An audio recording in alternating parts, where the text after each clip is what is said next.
안녕하세요. 조달파워입니다.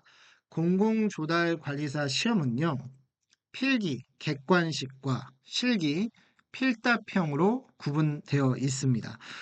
오늘부터 제가 프리패스 회원분들을 위해서 실기 필답형 문제를 3개씩 준비를 하려고 합니다.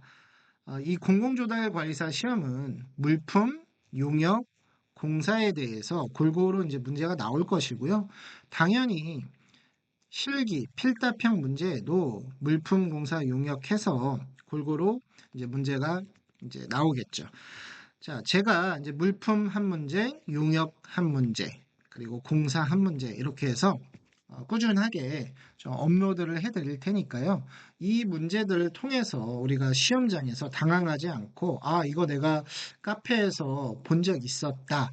이 정도 느낌이 좀 들 수 있도록 잘 제가 한번 간추려서 좀 업로드를 해드리겠습니다. 그래서 조달 파워를 잘 따라오시면 좀 실기 필답형 시험에서 그래도 고득점을 좀 받으실 수 있도록 제가 도와드리는 그런 느낌으로 좀 진행을 할 테니까요. 잘 따라오시면 됩니다. 자, 첫 번째 문제는요. 일반적으로 조달 계약은 예정 가격을 작성을 해야죠. 자, 예정 가격이라는 것이 무엇인가요? 해당 계약 금액에 해당 계약건의 가장 높은 상한 금액이에요. 그러니까 한마디로 이 예정 가격을 초과해서 계약을 할 수 없다라는 거예요.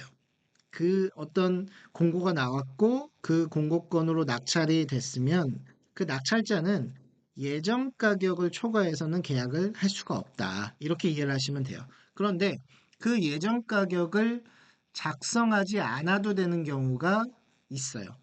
그 부분을 시험에서 나올 수가 있다라는 것이죠. 한번 이 문제 딱 읽자마자 이거 내가 쓸 수 있겠는데 이거 나 아직은 못 쓰겠는데 이런 이제 판단이 딱 드실 거예요. 자, 정답을 제가 한번 공개를 하겠습니다. 네 가지를 저는 공개를 했는데요. 이 중에 세 가지 정도만 좀 명확하게 우리가 이해를 하시고 외우시면 좋아요. 자, 다른 국가기관이나 지자체와 수의계약 체결할 때 비예가로 할 수 있는 거예요. 자, 두 번째, 확정된 금액이 아닌 계산계약을 체결하는 경우가 바로 비예가입니다. 보통 확정계약은 예정 가격을 적용을 합니다. 그런데 이렇게 확정되지 아니하는 금액의 계약은 이제 그런 계약이 바로 계산 계약이죠. 이런 경우에는 예정 가격을 결정하지 않고서도 조달 계약을 이제 추진할 수가 있는 것이죠. 마지막으로 또 대표적인 비예가 방식으로 계약을 체결할 수 있는 것이 바로 협상에 의한 계약입니다. 그래서 아, 국가기관 지자체와 수의계약할 때 그리고 계산 계약을 할 때 협상에 의한 계약을 할 때 예정 가격을 작성하지 않아도 되는구나로 이해를 하시면 돼요. 근데 여기서 우리가 이제 한 가지 또 포인트는요. 항상 조달 업무는요, 원칙이 있고 예외가 있어요. 원칙은 뭐예요? 무조건 해야 된다. 강행 규정인데, 예정 가격을 작성하지 않을 수 있다잖아요. 이거는 말 그대로 강행이 아니죠. 임의 규정이라는 거예요. 해도 되고, 안 해도 된다. 이렇게 이해를 하셔야 됩니다. 자, 두 번째는요. 용역 협상 마스 계약 중에 제가 한 문제를 또 가지고 왔습니다. 자, 우리 많은 낙찰자 결정 방법 중에요. 2단계 경쟁 입찰, 규격, 가격 동시 입찰 이런 단어 들어보셨을 것입니다. 지금 제 카페에서 꾸준하게 공부를 해오셨다면 분명히 이 단어들은 많이 보셨을 거예요. 자, 그런데 이제 이 입찰 방식 중에 바로 이 2단계 경쟁 입찰, 규격 가격 동시 입찰 방식을 적용할 수 없는 또 용역의 종류들이 있어요. 또 이것을 한 세 가지 정도는 우리가 숙지를 하고 있어야 됩니다. 자, 정답을 또 보여드리면 저 또 역시 네 가지를 준비를 했고요. 이 중에서 좀 암기하기 쉬우신 부분으로 또 암기를 하시면 돼요. 자, 청소 용역. 검침 용역, 그리고 경비 시스템을 사용하지 않는 단순 경비 또는 시설 관리 용역, 그리고 마지막으로는 행사를 보조하는 등의 단순 인력 지원 용역.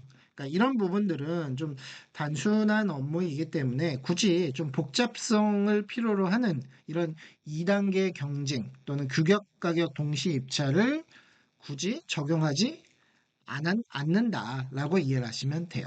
그래서 이 네 가지 중에 한 세 가지 정도는 암기하시면 좋습니다. 자, 마지막으로 시설 공사 계약 부분에서요. 또 이제 한 문제 준비를 했는데요. 일반적으로 시설 공사는요. 분할해서 계약하는 것을 원칙적으로 금지합니다. 자, 어떤 공사를 진행을 하면 A사한테 이만큼, B사한테 이만큼 이렇게 나눠서 뭔가 일을 시키는 것을 금지를 하고 있어요. 그러나 관련 법령에 의해서 반드시 분리해서 발주해야 되는 공사들의 종류가 또 있습니다. 그래서 대표적으로 또 세 가지 정도는 우리가 암기하고 있으면 좋아요. 자, 분리 발주를 무조건 또 해야 되는 공사의 종류 세 가지. 딱 시험에 내기 좋은 그런 문제라고 보시면 됩니다. 자, 그 세 가지는 바로 전기공사, 정보통신공사, 소방시설공사입니다. 세 가지 외우시면 좋고요. 혹시 몰라서 추가적으로 100톤 이상의 건설 폐기물 처리 용역까지 분리발주해야 된다라고 이해를 하시면 좋겠습니다. 자, 오늘 저와 함께 이렇게 물품 공사 용역에서 실기 필답형으로 나올 만한 예상 문제를 같이 풀어봤는데요. 제가 앞으로 이렇게 꾸준하게 좀 시험에 출제 가능성이 높은 실기 필답형 문제들을 좀 여러 가지 유형으로 준비를 해드리겠습니다.